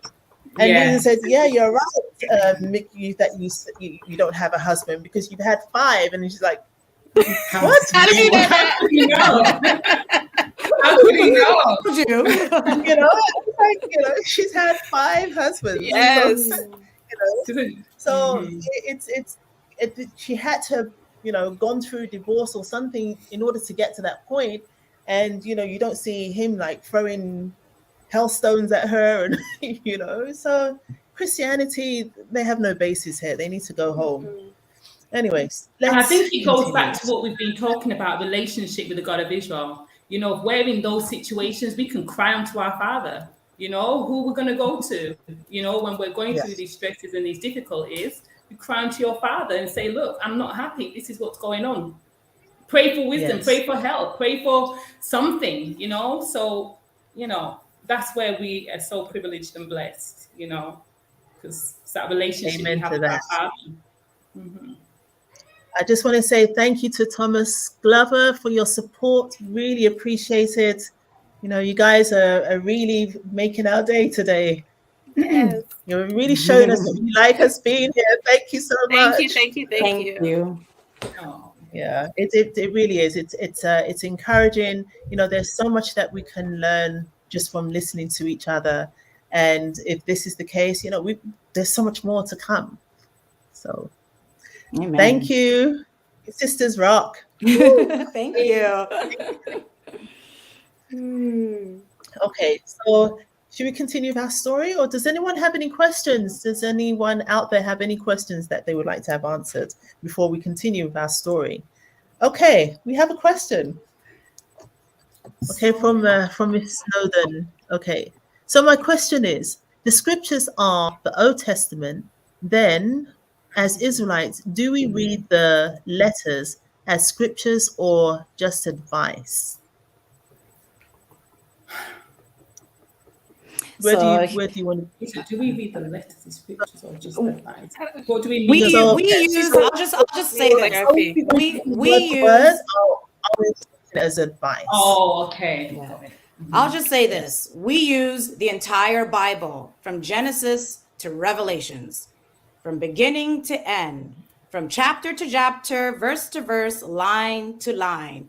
Everything in the scriptures was all 66 books were written by an Israelite for Israelites. So we use the entire instruction manual. Our Holy Bible is our instruction manual to help us guide our own lives. So we read it from cover to cover, and we pick out and we dissect and we discuss and we follow and we adhere to what's written in the scriptures. And if we don't understand, we come together, we talk to the council, we talk to brethren, we really get together. We have our Supreme Council, we have our master teacher, Elder Shadrach, and we adhere to everything in the scriptures. So we use it from Genesis to Revelations. There's no one over the other or anything like that. From Genesis to Revelations is our book. We are the authority over our book. We claim it. It's ours. And we utilize every bit of it. I hope that helps.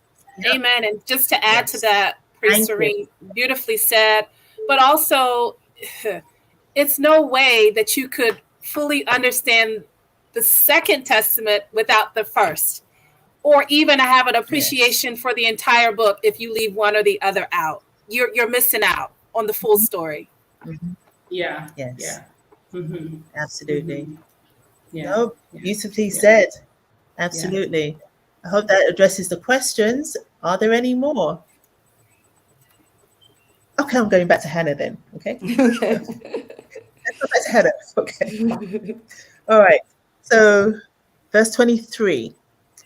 We have And another Elkanah, question. her husband, said, "Oh, we have another question." Yes. Very interactive day. I love it. I love it. Yeah, it is. It really is, and I'm really, really pleased about So, that. what So, do you, what do you do when your extended family, who is supposed to be your support, does not share the same belief as you? Oh, you It just, really goes yeah, back to what we've been, yeah. oh, to what man. we We've already said. said, yeah. Yeah, we've been there. I think Oh, many of us have been there. some of us are still there. This doctrine cuts like a two-edged sword. We've been there. Like, You just Minister you have to Charmaine, just yeah. stay steadfast. You have to stay steadfast in what you know to be true and continue to live this life and just, hope that one day they will come to understand. If they cannot, at the least we hope that they can respect your decision in the way that you choose to live your life. But just take leadership, take leadership when it comes to your family, when it comes to your children, put in those, okay, my child is staying with you, but this is what they can do, this is what they cannot do. And if families cannot, work with you, you try to, they can't respect those views, sometimes you have to pull back, unfortunately. But you have to stay true. You have to do what you need to do. And again, don't be combative, do not be combative, but just stay, just keep your intention and your focus. But we've all been there. All Israelites, we're there still, or we've been there. We know what that is. And also come to the Israelite family. Get some comfort from us. Seek those that you can speak to, the women, the men that you can speak to, and just try and find some solace with us, because we are now, or will be, hopefully, your extended your family. So that's what I'd say. Mm-hmm. Yep. And I like, I keep going back to that, what Elder Donna said, don't compromise your spirituality. And that's really the bottom line, because you'll always find yourself in a position where it will be so easy to, oh yes, well, this time, and then before you know it, you are seriously compromising it, and it's not worth it. It's not worth it. If the God of Israel will work for those that work for him.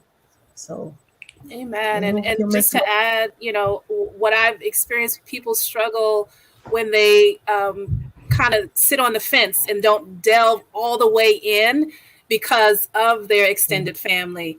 And you won't survive doing that. You can't sit on the fence. You got to come over into the nation, be a part of it. They're watching you, and you lead by example, because if you sit on the fence, it's going to be easier for you to compromise. Mm-hmm. And you can gain respect as well. Later on, respect can come, because when you stick to your principles, when you stick to your values, when people see the blessings in your life and the goodness, they later on come to they can come to respect what you're doing, because you know what, you stand up for, you stand for something. Absolutely. And so often that's how we get out, the God of Israel gives us blessings for those stuff, because there's so much greatness that comes with serving the God of Abraham, Isaac, and Jacob. And so let people respect you and respect what you stand for. And if they can't, then, a little bit of distance. Yeah, and like you said, Mr. Charmaine, like, your extended family may not be down with what you're trying to do. However, that's why we say in this nation, we're a family. It's important because we understand you might have to leave your blood family alone and come and join this family, where you will have that support and people that understand and appreciate what you subscribe to. Yeah. Mm-hmm. Yeah. And even just going back to what Minister Charmaine said, many of us have been through it. So we know, we get you, we understand, it's not an easy thing. But this was first, when it comes to this. And you understand separation, right? You really understand as an Israelite separation. Like you said, Minister Charmaine, you're not going to become combative and get into fights. That's not what you're here to do. Just like in your own life, we live in the land here in our captivity. We navigate our lives. We know when to separate, when we need to do our holy days and what we eat, everything. it's no different with your family. There's so many things you can get together on and things that you cannot get together on, that you'll have to separate yourselves and just stand up for your values, because they'll respect you more that way, as was said earlier. Yeah, somebody made a comment, and it's one of those I always say: if you don't stand for something, you'll fall for anything. That's Yes. And I completely believe in that. 100%. You have to stand for something. Absolutely. It's too easy. Yep. Yep. So, okay, so I'm going to continue reading. Okay, we've only got a few more verses. Okay. And Elkanah, and Elkanah, her husband, said unto her, I'll read it again, that's fine. Do what seemeth thee good. Tarry until thou hast weaned him. Only the Lord establish his word. So the woman abode and gave her son suck until she weaned him. And when she had weaned him, she took him up with her with 3 bullocks and 1 ephod of flour and a bottle of wine, and brought him unto the house of the Lord in Shiloh. And the child was young. And they slew a bullock and brought the child to Eli. And she said, O my Lord, as thy soul liveth, my Lord, I am the woman that stood by thee here, praying unto the Lord. For this child I prayed, and the Lord has given me my petition, which I asked of him. Therefore also I have lent him to the Lord. As long as he liveth, he shall be lent to the Lord, and worship in the Lord there. Wow. Okay, don't cry, because this is Oh man. Beautiful story. Beautiful story. It's beautiful. It's beautiful on so many different levels. You see polygamy type relationship. You see the strength of the woman. You see her taking charge in what she wants to do. You see her husband, guiding her, encouraging her, spoiling her, So you see so many different levels. And this is an Israelite woman, Yeah. So for those that say whatever they say, the scripture says differently. Yeah, like even that's why I wanted to. Just her character, man. Her character is beautiful. The fact that she initiated this, it's not like they went to the temple often. She premeditated this. She was, she thought about this. It was on her heart to the point she got to the altar. She couldn't even say with her words and her mouth, and honored her negotiation, honored her vow. I think speaks to her character highly as an Israelite woman. I don't know if a lot of us can do that today. Really, but yeah, that is tough. That's a tough one, absolutely. It's a tough I feel one. like, there's a lot of empowerment, but with Israelite women, we've always been leaders, and we've always had, our spirituality has always been everything, because there's been lots of, the God of Abraham, Isaac, and Jacob, or the angels of the Lord will come and speak to the women. And I think, when I look at the scriptures, I see great Israelite men who showed women or their wives a great level of respect, like really respect, and really kind of treasured their women. I mean, people focus on polygamy and all of that stuff, and they look at it like, oh my goodness. But if you look at it, I don't see, when you think about Jacob, as we've spoken about, and you think about this story that we're telling now, the men always supported the women, empowered Israelite women, knew their value, their worth, and were not intimidated or threatened at the fact that we have a voice. There's so much, if you look beneath, that you will see that the Israelite men were great. They were great, and they loved women. And I think being a wife is about having respect. When you're with a woman and she's your wife, even, let's say, even a concubine, and you've had that intimacy, it's about showing that person that you've been that close to respect, and having some care and accountability for that woman, and that relationship, putting value on it. So I think as long as that is at the essence, the family is at the core, I think, You're right. You're right. You make a great point. He doesn't feel insecure or feel threatened by her and what she's doing. I think that's so true. Right. Go ahead. And then also, I was going to say, even, when you talk about marriage and the actual act of intimacy, the scriptures always say he humbled her. So it's a humbling experience. So the onus is on the man not to take advantage of that. Do you know what I'm saying? Exactly. So that is, it's critical in having that respect and understanding that intimacy, I don't know why I can't say it today, intimacy lends to the woman being humbled by the man. So absolutely. There was actually the very sensitive scripture where it talks about the rape. Remember, there's a scripture in there where it talks about rape or the law, and it says, if that has taken place, you need to take that woman to wife. Now that can be misconstrued because you're going to think, well, who wants to be with someone who's just raped? I don't want to be with someone who's just, done what I didn't want them to do to me. However, if you really try and break down the scriptures, what it's saying, what the law was saying is there needs to be a level of accountability and responsibility. You cannot just throw this woman away. You now need to make sure she's taken care of. You need to provide for her if there's children that are involved. Now, it's that woman's choice whether she wants any kind of relation, but it was about, you just don't do those things and then just think you can throw somebody away. There's accountability and responsibility. And I know we're living in a different time where it's, jail, etc. But that's what the scripture was trying to say, where the ethics in that. You don't just walk away from that. You need to be accountable and responsible. I love that accountability. It also goes to even the activity of the man, right? You don't just go from house to house or woman to woman, right? You valued in these times, they valued who they were and they valued their seed. I keep going back to that, right? They understood the value of their seed. So they didn't just go spreading their royal oats everywhere. You know what I mean? Exactly. They understood the value of that. And then even that act and that union, how important it is. It wasn't just casually done all the time, everywhere between people. It's a very sacred thing, that the God of Israel created. Absolutely. Absolutely. There was a question earlier, and that is, here it is. It says here, this is great, just curious. Do Israelite wives take on the last name of their husbands? I would say, you know what? So biblically, when we look at the Bible, do you see last names? Right? The last names is a very westernized or worldly social construct, right? That you have.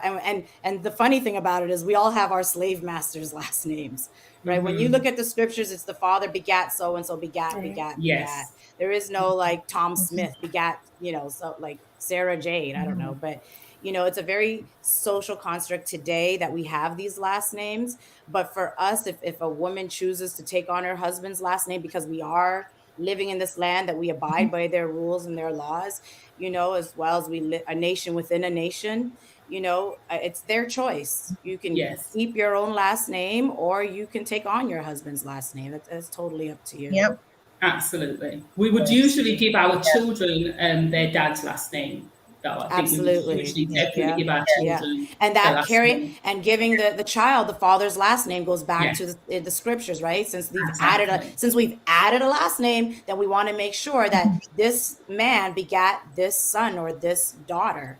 Right? Well, and that's what a lot of last names were developed that way because it was John's son, and John's son became Johnson. And Bob's son or Rick's son, whatever. So it was like an abbreviation. In Arabia, they use bin. It's bin this or bin this, or So it's the son of Phyllis or somebody, right? So exactly, and that's the way we acknowledge it when we do our stuff or when you're joining the nation. We Charmaine, the daughter of Kingsley Williams. And that's what you do. You go, you mention your father's last name. So again, as Priest Doreen said, it's definitely a choice whether you want to take your husband's name or not. I use mine both ways. If I go to the school, I'm Charmaine Williams Clark. Day to day, I'm Williams. My dad's name, I do what I choose. Right, because the importance is placed on our lineage, not so much about last names, just connecting our lineage to the man. Connecting our lineage to the man, to the seed. Yes, exactly. Yep. No, very good, ladies. Any more questions? Oh, it's been fun with you guys, man. I'm Okay. enjoying this. Where did the time go? Oh my goodness. All of the questions that's been coming. Thank you guys. Really enjoying that. Really, Yeah. really It was fruitful so conversation. good. I'm sorry it took so long to come back again. Yeah. I know it really did take a long time. It's like a few years, but we're hoping, especially with this technology that we have, and now we understand how to use YouTube and Zoom and all these fun platforms. We can do this more often. We do have a question. It says, the best of all in marriage is the respect for each other and the fear of the God of Israel. Well Absolutely. said. Well said. Absolutely. Yeah. Absolutely. Yep. That's it right there. The fear of the God of Israel. That's what really how we bond under that, right? The fear of the God of Israel. So everything we do is really to serve our Father in that way. And I always go back to, and we've said it already, but Jacob, look what he did. Priest Doreen, you said it, but that's where it starts. The God of Abraham, Isaac, and Jacob, the children of Israel. Look what he did. Look how he was towards women in his life. Look how hard he worked to have his wives. That's right. So yeah. look at that value that he gave onto the Israelite woman. Yeah, exactly. The value. He fought so hard for her, man. He worked, he tilled that ground, he took care of that sheep, he did everything. Yeah, he worked hard. I mean, that's not easy labor. And Israelite women are beautiful. Like, come on, she must have been beautiful. Gosh. So yes. hopefully that, Kamisha, she wants to know, is this going to happen next week or next month? Oh, Kamisha, we'll have to get back to you on that. Yes, stay tuned. Stay plugged in. Make sure you subscribe, Kamisha. Yes. Our holy time is coming up. So there's so many wonderful things that you're about to experience in the next couple of weeks with our Abib season, our Passover season. So definitely stay tuned. Yes, absolutely.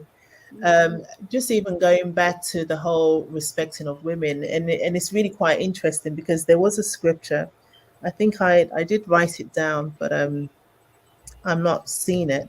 But this is with regards, I think Elder Donna alluded to it earlier. Oh, okay. See Ephesians? No? Is it Ephesians? Where it talks about submitting yourselves to one another?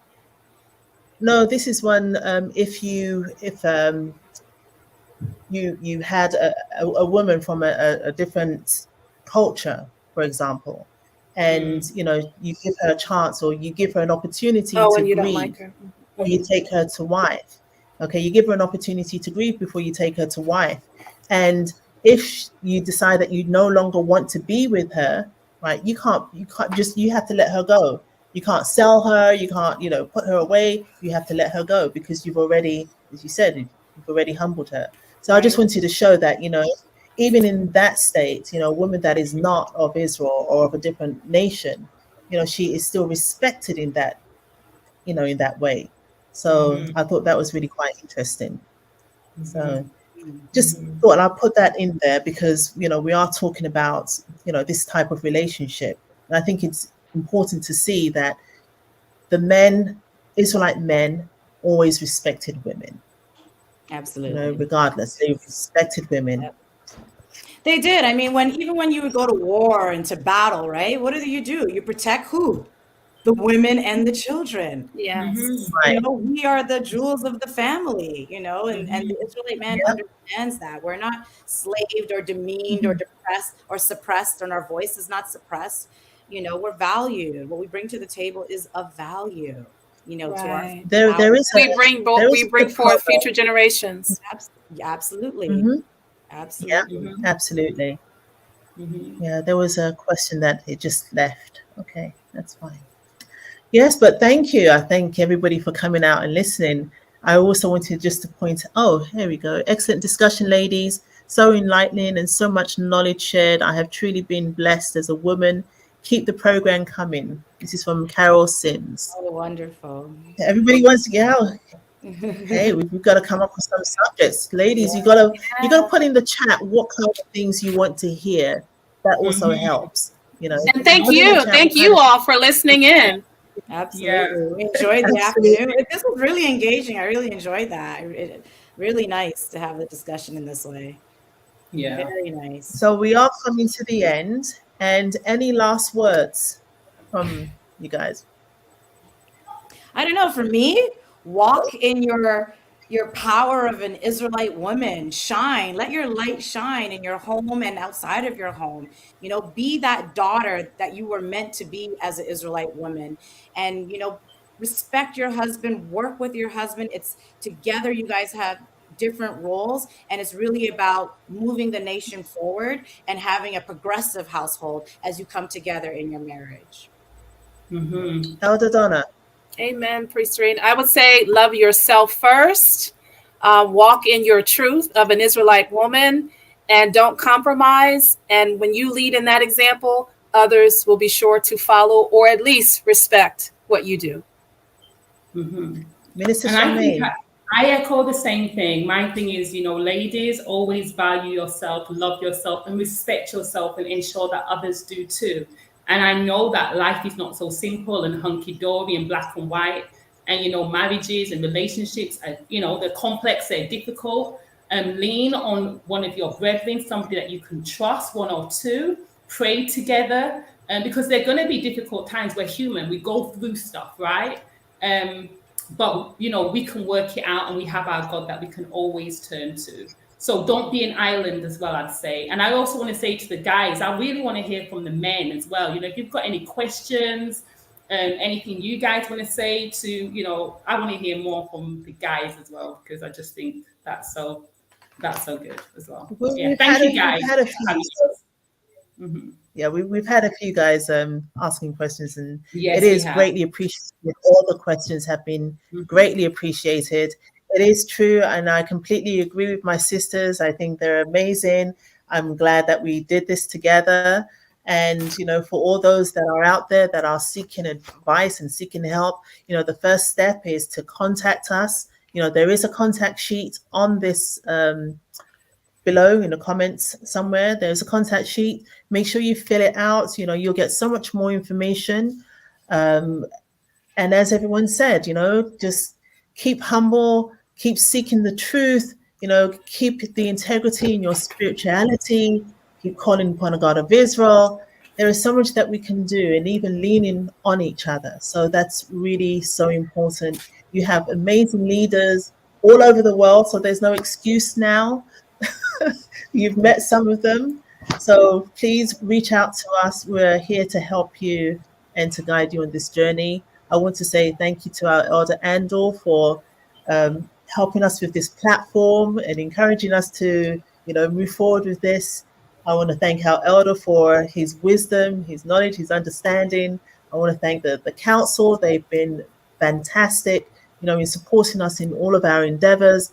I want to thank our families. Oh my goodness, without you, we would not be able to be the people that we need to be. And our brethren for being here and supporting us, and our guests and our friends. We hope that you become more than that. You know, we're truly appreciative. Thank you, and have a fantastic day. Peace. Hello.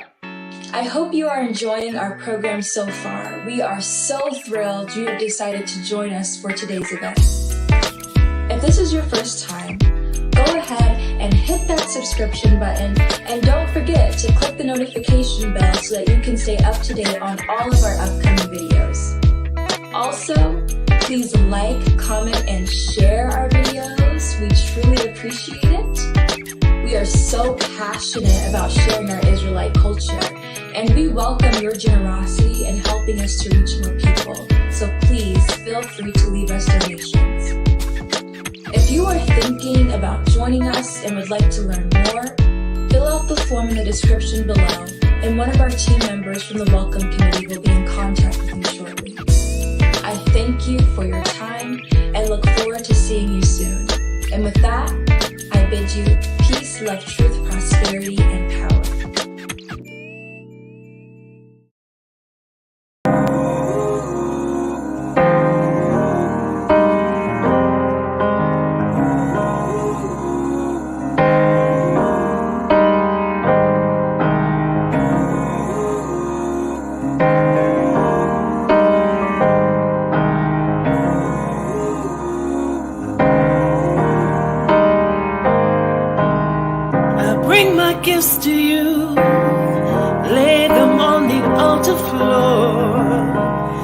as my gratitude.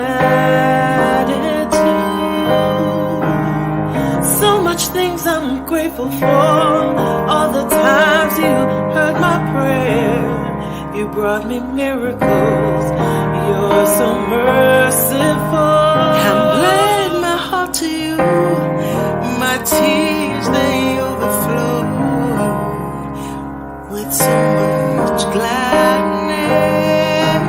And on my bending knees, I present my pain and joy. You seize the bad and you fill me up.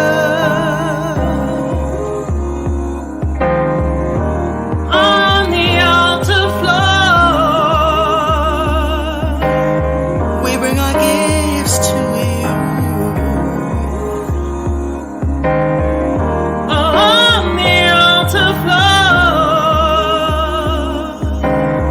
we bring our candles and incense too.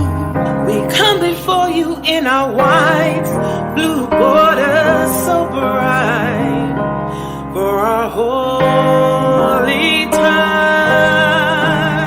New moon or Sabbath, holy times are for our children. We always come to you. So much things I'm grateful for. All the times you heard my prayer. You brought me miracles. You're so merciful. On my bended knees, I present my pain and joy. You seize the bag and fill me up. On the altar floor, we bring our gifts to you. On the altar floor, we bring our candles and incense to you. Yeah, get up on my knees, I take my bow and then I pray. Thankful for the blessings that's provided every day. Lord, you took my hand, I watch you guide me through the rain. The glory and the power, ask me how I can't explain. And so I praise you through the smiles and through the pain. I gotta bring my gifts to you and pile them at the gate. Frankincense and myrrh to sanctify your holy place. So Lord of hosts, my trust is only in your name.